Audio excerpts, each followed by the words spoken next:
नमस्कार, शाम के 4 बजने वाले हैं। आपके साथ मैं हूं विद्यानाथ झा और मेरे साथ रूबिका लियाकत है।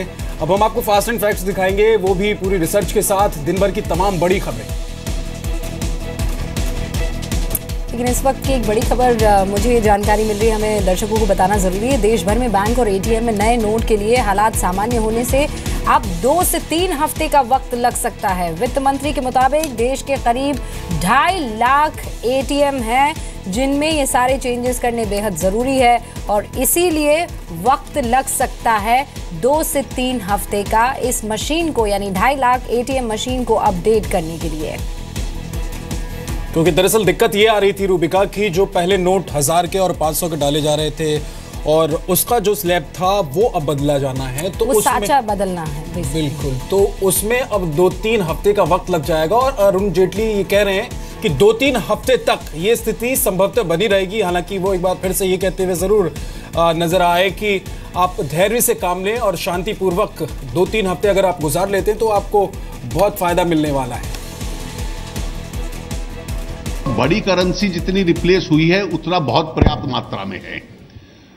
कुछ लोग चाहते हैं कि उनको छोटी करेंसी अधिक मिले, तो कहीं कहीं उसकी तकलीफ है।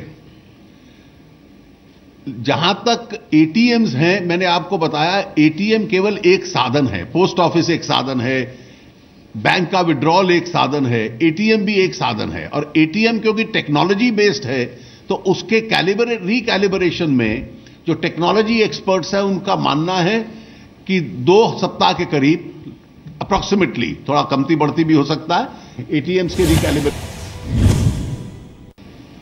देश की राजनीति को जो स्वच्छ करने का प्रयास है, कुछ लोगों को उसमें खास तौर से तकलीफ है और इसलिए इस तरह के सुझाव आना कि 1 सप्ताह की सबको खुली छूट दे दो, उसके बाद लागू करो, this gives the whole game away.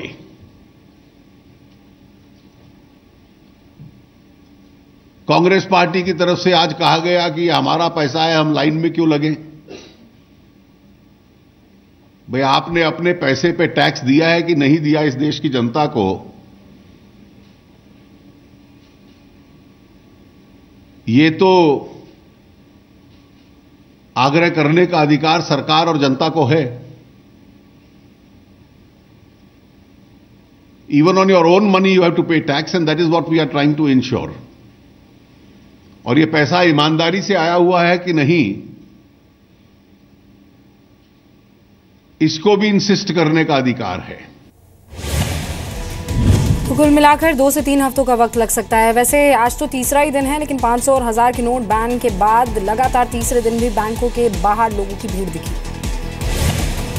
ज्यादातर जगहों पर सुबह 5 बजे से ही लोग बैंकों और एटीएम के बाहर जमा हो गए, इस उम्मीद में कि पैसे मिल जाएंगे। कई जगह लोगों की उम्मीद पूरी हुई, कई जगह खाली हाथ लौटना पड़ा। कैश ओवर लगना शुरू हो गया है। जहां मैं खड़ी हूं यहाँ का एटीएम भी शटर डाउन करके अपना काम बंद कर चुका है। आपके पास अभी भी हजार के नोट दिख रहे हैं। आप अपने आप को कितना अमीर मान रही हैं इस टाइम? नॉट एट ऑल, बिल्कुल भी नहीं। 7th बैंक है, even we didn't get anything. ATM के सामने इस तरह के बोर्ड तमाम जगहों पर लगे हुए हैं और उसके सामने लोगों की लंबी लंबी कतारें आपको दिखाई पड़ेंगी। जहां तक आपको नजर जाएगी लोग खड़े दिखेंगे। मुंबई के वर्ली सीलिंग पर लोगों की परेशानी दूर करने के लिए देना बैंक ने मोबाइल एटीएम का सहारा लिया। आप देख सकते हैं इस वक्त एक मोबाइल एटीएम है। कोशिश की जा रही है कि, क्योंकि अमूमन देखा जा रहा है कि एटीएम के बाहरी भीड़ दिखाई दे रही है, तो इस भीड़ को कम करने के लिए आप देख सकते हैं नया तरीका जो ये निकाला गया है। वर्ली जो है उस सीलिंग के पास ये मोबाइल एटीएम है। लोगों की दिक्कतों को देखते हुए सरकार ने कुछ सहूलियत भी दी है। सरकार ने जरूरी सेवाओं के लिए 500 और 1000 के पुराने नोट का इस्तेमाल करने की छूट 3 दिनों के लिए बढ़ा दी है। 14 नवंबर तक जरूरी सेवाओं के लिए 500 और 1000 के नोट का इस्तेमाल किया जा सकता है। रेलवे, सरकारी अस्पताल, पेट्रोल पंप, बिजली और गैस के बिल, रेलवे और दिल्ली मेट्रो में पुराने नोट का इस्तेमाल किया जा सकता है। सरकार ने 14 नवंबर की रात 12 बजे तक देश भर के नेशनल हाईवे को टोल फ्री कर दिया है। आज महीने का दूसरा शनिवार होने की वजह से बैंक बंद होने चाहिए, लेकिन नोट पर बैन के फैसले को देखते हुए न सिर्फ आज बल्कि कल यानी संडे को भी बैंक खुले रहेंगे। 500 और 1000 के नोट पर पाबंदी के बाद आज पहली बार प्रधानमंत्री नरेंद्र मोदी बोले। पीएम ने कहा कि आजादी के बाद से अब तक का सारा हिसाब किताब चेक कराऊंगा, अगर किसी पर शक हुआ ब्लैक मनी होने का। जापान के कोबे में भारतीय समुदाय के बीच पीएम मोदी नोट पर पाबंदी को लेकर भी बोले। पीएम ने साफ किया कि काला धन रखने वालों को बख्शा नहीं जाएगा, अब उनके लिए कोई योजना नहीं आएगी। बिना हिसाब का अगर कुछ आया हाथ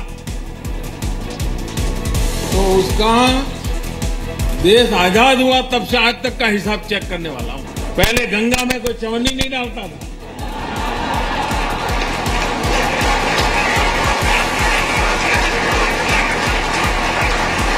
नोटें बह रही है गंगा जी, नोटें बह रही है।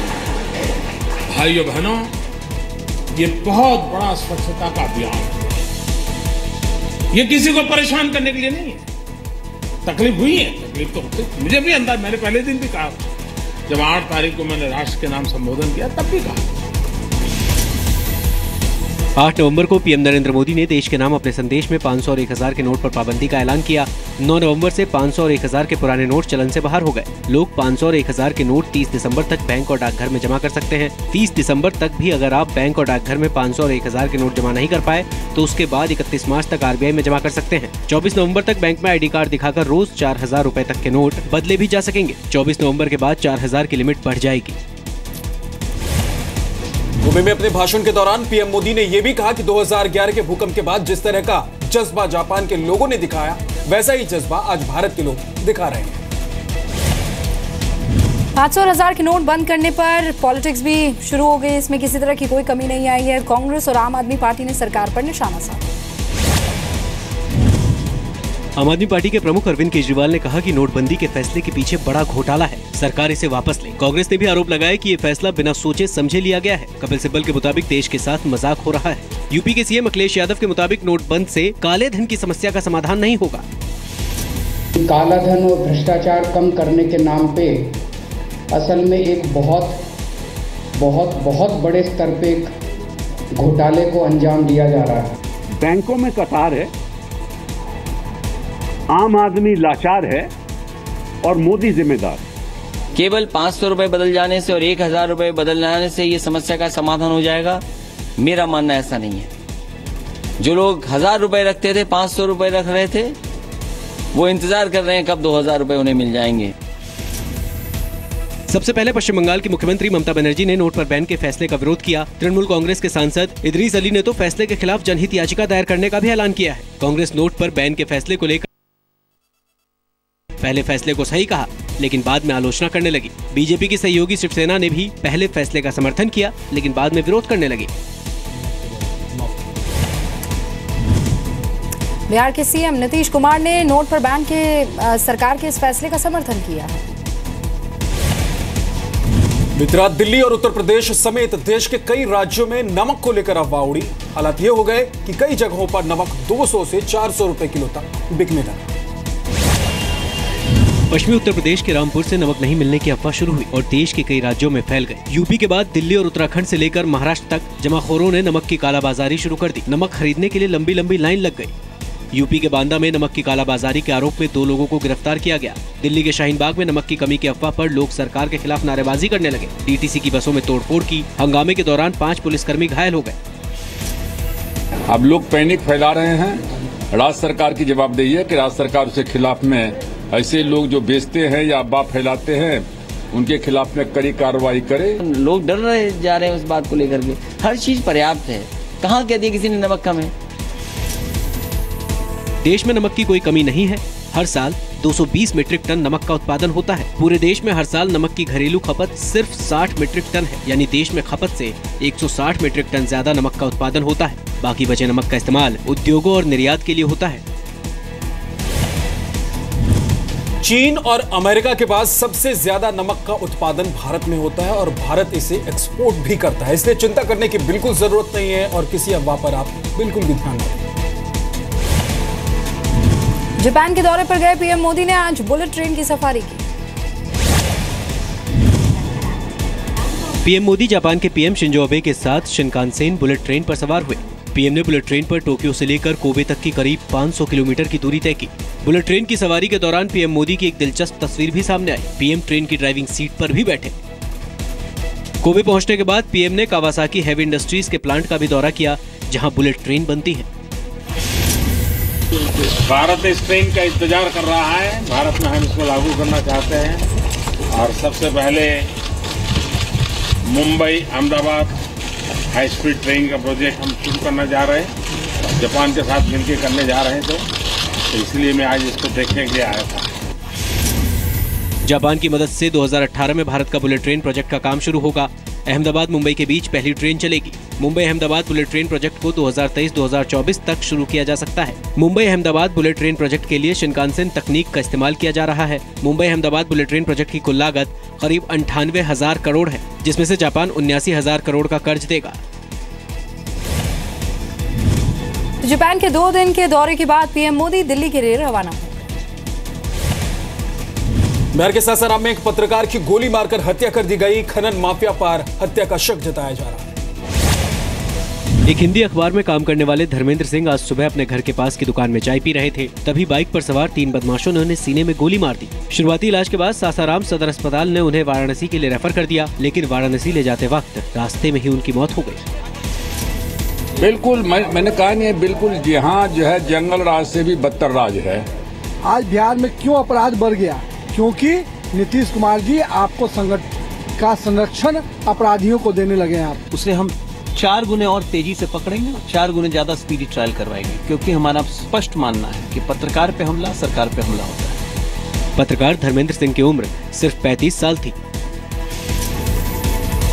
पत्रकार धर्मेंद्र सिंह गैर कानूनी खनन के खिलाफ अखबार में लिख रहे थे। कहा जा रहा है कि खनन माफियाओं ने धर्मेंद्र सिंह को धमकी दी थी। पिछले 6 महीनों में बिहार में पत्रकार की हत्या का ये दूसरा मामला है। मई महीने में सीवान के पत्रकार राजदेव रंजन की हत्या कर दी गई थी। धर्मेंद्र सिंह के हत्यारे अभी तक पुलिस की गिरफ्त से बाहर हैं। पिछले करीब 1.5 महीने से बीमार तमिलनाडु की मुख्यमंत्री जयललिता की तबीयत ठीक हो गई है, ये दावा किया है अपोलो अस्पताल। चेन्नई के अपोलो अस्पताल के बाहर जयललिता के समर्थकों की दुआ रंग लाई है। अपोलो अस्पताल के चेयरमैन प्रताप रेड्डी के मुताबिक जयललिता का इन्फेक्शन पूरी तरह कंट्रोल में है। वो जब चाहे अस्पताल से वापस अपने घर जा सकती हैं। Physically fit, and when she feels the hospital has given enough, I'll carry it at home. I think it will happen because I think there is no fixed date because for what she came, that is completely under control.